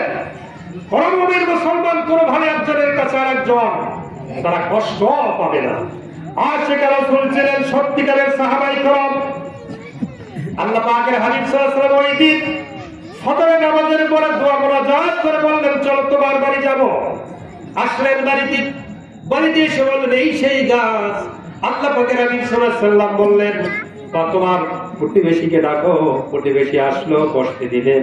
আল্লাহ পাকের হাবিব সাল্লাল্লাহু আলাইহি ওয়াসাল্লাম বললেন, দেখো, তোমার খেজুর গাছের কারণে আমার এই সাহাবীর কষ্ট হচ্ছে, তুমি খেজুর গাছটা আমার সাহাবীর কাছে বিক্রি করে দাও। ও তো রাসূল বান্দা, ও তো তাকে দেখতে পারে না, সে কষ্ট দিবে এই নিয়ত তার। সে বলছে না আমি বিক্রি করব না। আল্লাহ পাকের হাবিব বলছেন বিক্রি করো, ও বলছে বিক্রি করব না। কত বড় খারাপ! মুমিন মুসলমান তারাই হবে আল্লাহ পাকের হাবিব সাল্লাল্লাহু আলাইহি ওয়াসাল্লামের যে কথা বলার সাথে সাথে সেটা সামি'না ওয়া আতা'না, এটা কোরআন শরীফের আয়াত। আমি শুনলাম, সাথে সাথে মেনে নিলাম। এটাই হলো সুন্নিয়তের মানুষদের বৈশিষ্ট্য এবং চরিত্র। ধরে বলুন আল্লাহু আকবার। আল্লাহ পাকের হাবিব সাল্লাল্লাহু আলাইহি ওয়াসাল্লাম বললেন দিবে না? আমি বলছি তোমাকে বেশি মূল্য দিয়ে দেওয়া হবে, ডাবল মূল্য দেওয়া হবে। ও বলছে না দিব না। ওই সাহাবী বলছেন ইয়া রাসূলুল্লাহ, আমি তাকে বলছি আমার অমুক জায়গায় একটা খেজুর বাগান আছে, ওই খেজুর বাগানে 600 খেজুরের গাছ। 600 গাছ তো কম না, অনেক না? 600 গাছ। ওই লোকটাকে বললেন ও ব্যক্তি, তুমি এই একটা গাছ আমাকে দাও, তোমাকে আমার ওই বাগানের 600 গাছ সহ বাগানটা পুরাই দিয়ে দিলাম। আল্লাহ পাকের হাবিব সাল্লাল্লাহু আলাইহি ওয়াসাল্লাম অনেক খুশি হয়ে গেলেন।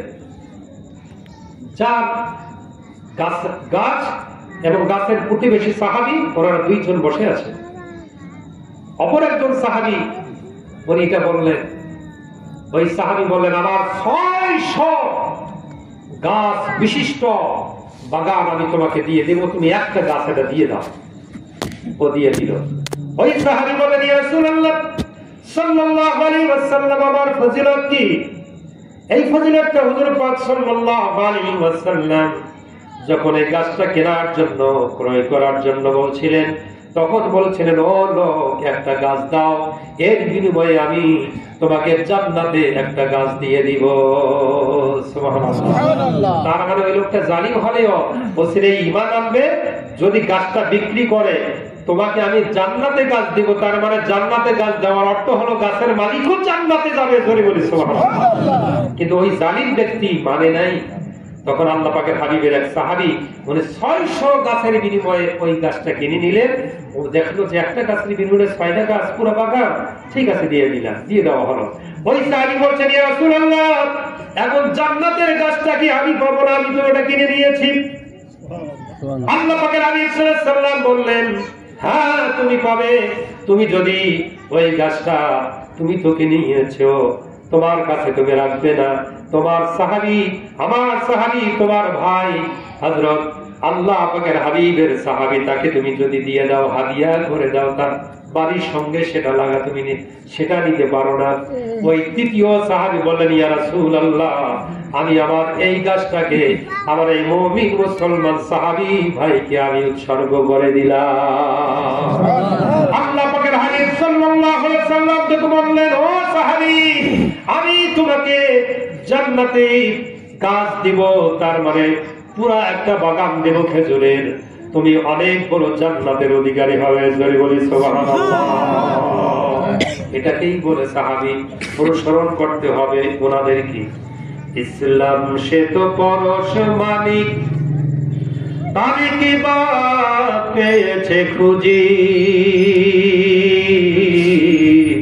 পরশে তাহার সোনা হলো যারা, তাদেরই আমরা বুঝি। সুবহানাল্লাহ। তারাই হলেন সাহাবায়ে কেরাম রাদিয়াল্লাহু তাআলা আনহুম। আল্লাহ রাব্বুল আলামিন আমাদেরকে, আপনাদেরকে, সকলকে আল্লাহ পাকের হাবিব সাল্লাল্লাহু আলাইহি সাল্লামকে পূর্ণ অনুসরণ, সাহাবীগণকে অনুসরণ করার তৌফিক দান করুন। সমাজের সর্বস্তরে কোন মুমিন মুসলমান যেন কারো প্রতি বেজার না থাকে, মনোকষ্ট না থাকে, হিংসা বিদ্বেষ না থাকে, এটাই হচ্ছে ইসলাম। আর এটা যদি না হয় তাহলে মনে রাখবেন পরিপূর্ণ মুমিন মুসলমান হওয়া যায় নাই। আমরা সন্তুষ্টি তালাশ করব আল্লাহ, আল্লাহর রাসূল সাল্লাল্লাহু আলাইহি ওয়াসাল্লামের। জোরে বলুন ঠিক কি না? সবাই রাজি আছে? আল্লাহ, আল্লাহর রাসূল ছাড়া, হক্কানি রব্বানি ওলামায়ে কেরাম ছাড়া কোন মূর্তি, কোন দুনিয়াটা, কোন আল্লাহ, আল্লাহ রাসূলের অসন্তুষ্টিমূলক বিষয় অথবা বস্তু অথবা কোন ব্যক্তিকে আমরা অনুসরণ করতে পারি না। যদি করি মান তাশাব্বাহা বিকওমিন ফাহুয়া মিনহুম, আপনি আপনারা যাকে অনুসরণ করবেন আপনাদের ফয়সালা সেটাই হয়ে যাবে। নাউযুবিল্লাহ। আল্লাহ পাক হেফাজত করুন। আল্লাহ পাক রব্বুল আলামিন আমাদেরকে সেই তৌফিক দান করুন।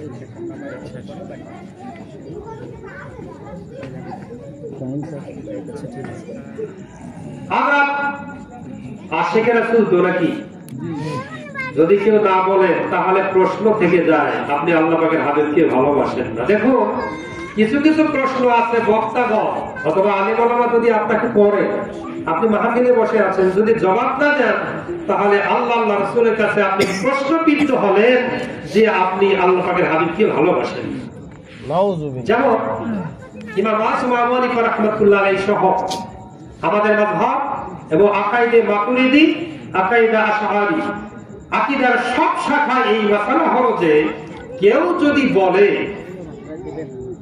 ইনশাআল্লাহ আমি মুমিন মুসলমান, সে মুসলমান হয় নাই।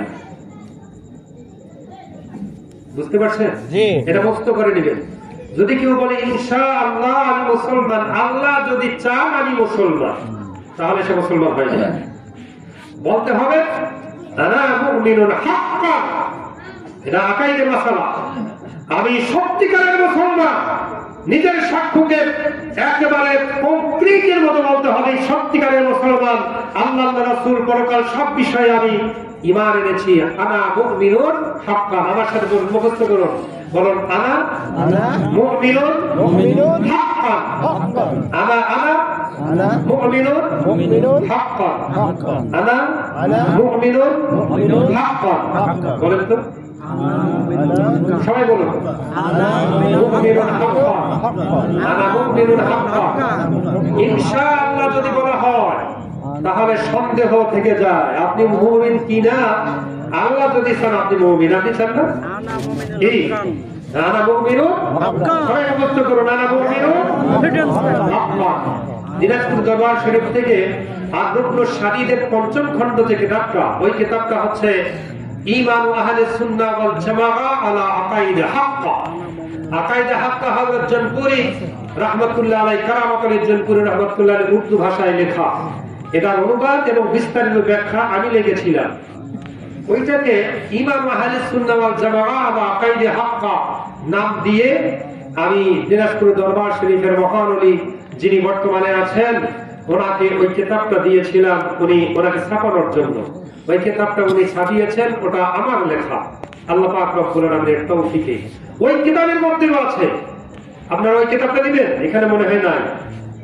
সুন্নি মাদ্রাসা মুহাম্মদিয়া নুরিয়া জামিয়া শরীফ সুন্নতি মাদ্রাসা কলোনিপাড়া হিরিমদিয়া, যেখানকার আমি শিক্ষক এবং সবাই মুফতি সাহেব হিসেবে চেনে, ওই কিতাবের মধ্যেও আছে আপনি যে মুমিন মুসলমান স্বীকৃতিতে কি হবে?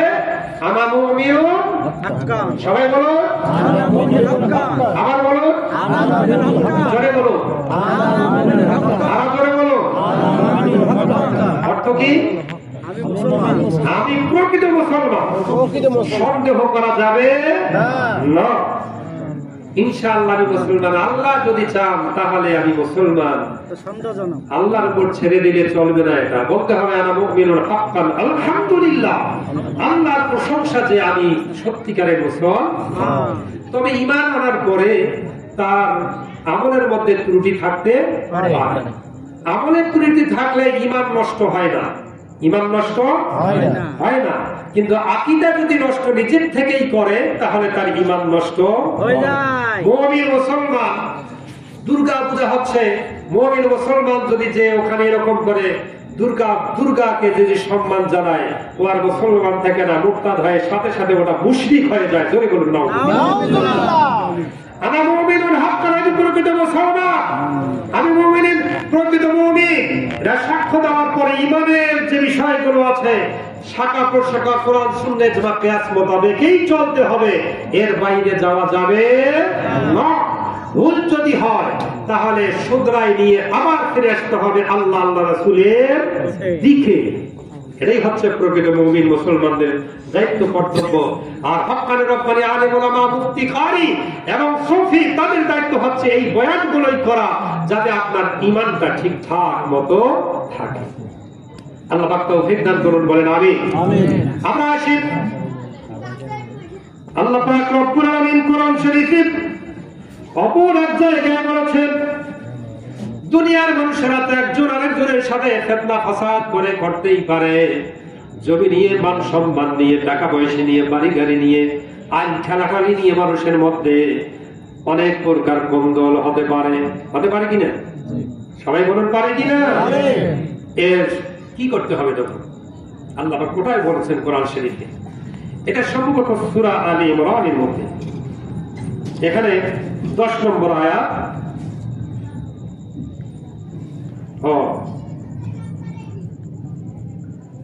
ওটা বলার আগে আরেকটা আয়াত বলছি, কারণ আমার একটু বাড়াতে বলা হয়েছে তো। আর এটা আজকে যে আলোচনাগুলো হচ্ছে এগুলো আপনাদের উপকার হচ্ছে না? সবাই বলুন হচ্ছে কিনা? ক্ষুধা লেগেছে? না খেয়ে তো রমজান মাসে 12 ঘন্টা আমরা রোজা রাখি না? আসরের পরে, মাগরিবের আগে, অথবা এই মাহফিলে আসার আগেও তো দোকানপাটে চা, বাড়িতে চা বিস্কুট খেয়ে আমরা এসেছি, খাই নাই? অনেকে পানও চিবাচ্ছেন, তাই ক্ষুধা লাগার কোনো কারণ নাই। সাহাবায়ে কেরাম রাদিয়াল্লাহু আনহুম যখন মাহফিলে বসতেন পাকের হাবিব সাল্লাল্লাহু আলাইহি ওয়াসাল্লামের পাশে, কত সময় পেরিয়ে যেত, ওনাদের মাথার মধ্যে এসে চড়ুই পাখি বসতো। চড়ুই পাখি বুঝতোই না যে এটা মানুষ নাকি, চড়ুই পাখি শেষ পর্যন্তই বসে থাকতো, ওরা নড়াচড়া করতেন না। যদি নড়াচড়া করে চড়ুই পাখি তো উড়ে যাবে নাকি?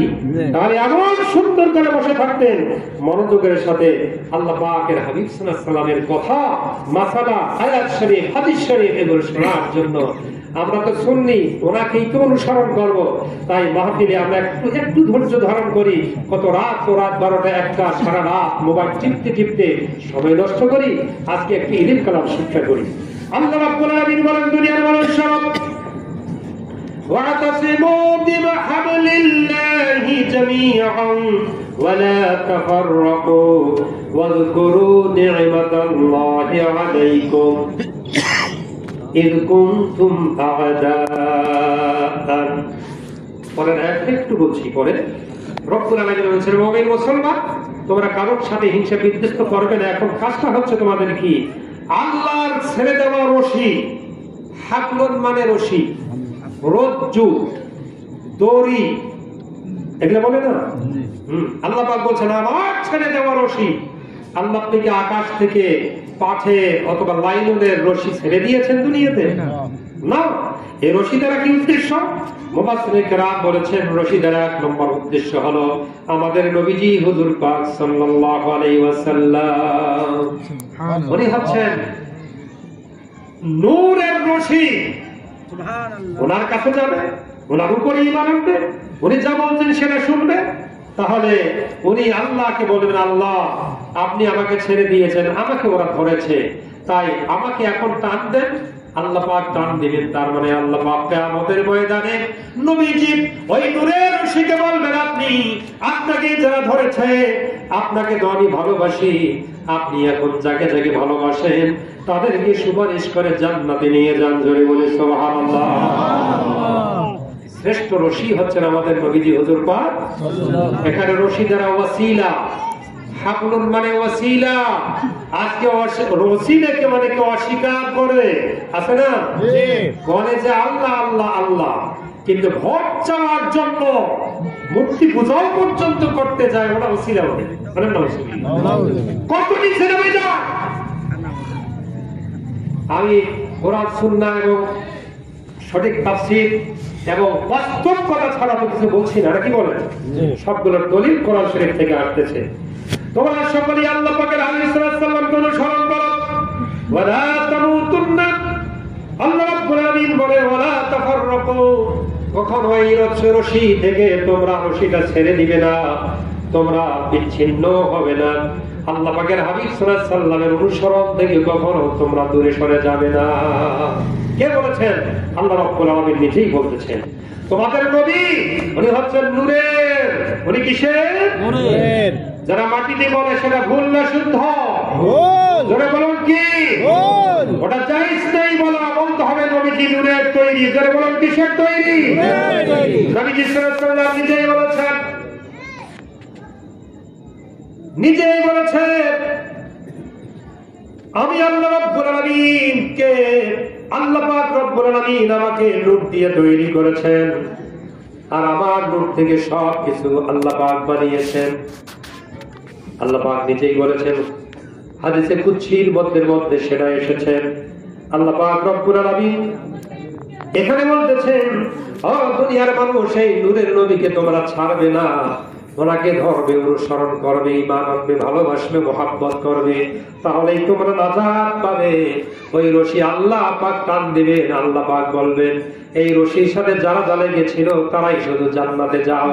তখন আসেন এক চুলের বাইরে যারা নবীকে মাটি বলে, যারা নবীকে আমাদের মতো বলে, নবীকে যারা সম্মান করে, ওই লোকগুলো রশিকে ধরতে পারে নাই, তারা পুলসিরাত পার হওয়ার সময় তারা সকলেই কেটে কেটে পড়ে যাবে জাহান্নামের অসীম গহীরের মধ্যে। বলেন নাউযুবিল্লাহ। আল্লাহ রাব্বুল আলামিন বলছেন, আল্লাহুম্মা সাল্লি আলা সাইয়্যিদিনা।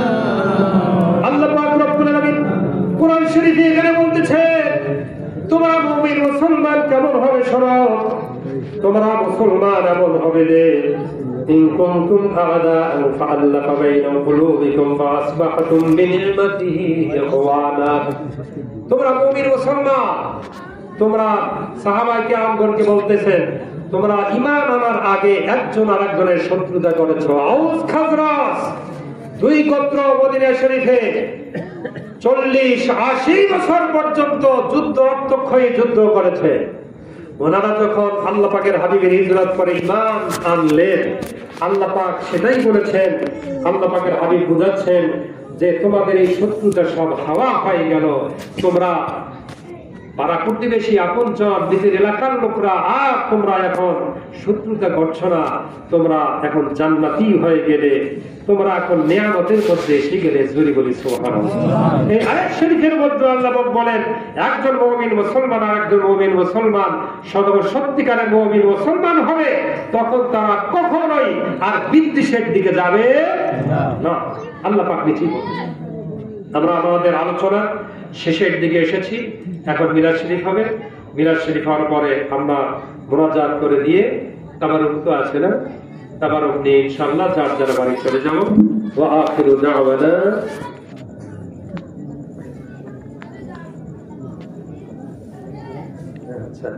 ওয়া আখিরু দাওয়ানা